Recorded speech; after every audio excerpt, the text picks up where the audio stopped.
I think really has great applications with muscle soreness, with delayed onset muscle soreness, and repeated workouts aiding recovery.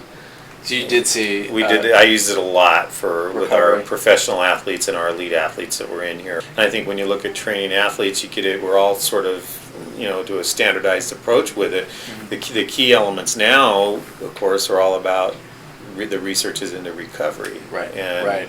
Looking at metabolic changes that occur, and not only how to feed our athletes, but to help them recover. Sometimes how to rest them appropriately, and any kind of post-exercise plunge that's going to help them get rid of muscle soreness and Right. fatigue. So, Any response from the athletes themselves that they noticed well, yeah, I think they just generally, after a while, they'd be a little disappointed if we didn't have the bubbler, the nano bubbler up. Got it. And they want to know, well, what's going on? It's like, well, we're cleaning the whirlpool, and Sorry, guys. sorry, buddy, you just have to wait for a while.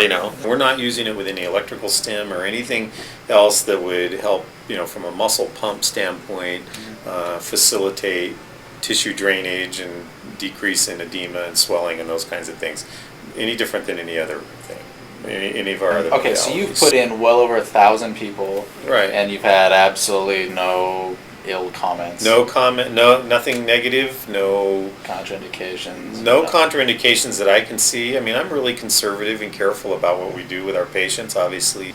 I mean, I was in there myself with it quite a bit, and I wanted to make sure that I knew what was going on with it and how it felt. And the interesting thing is that we have our sports medicine fellowship program with our osteopaths that rotate through our practice here. Have been really interested in that from a healing standpoint, especially with the use of strain, counter strain, and some of the other manual therapy techniques that are out there in conjunction with hot and cold nanotherapy. I mean, I think there's really some great applications there for people that have had chronic long-term pain and bound down tissue and things that just have not healed. The trend in our profession, especially when you're dealing with elite level athletes, I think you learned over the years how to train people, and especially to a high level of performance, and you look at all the parameters that affect that performance.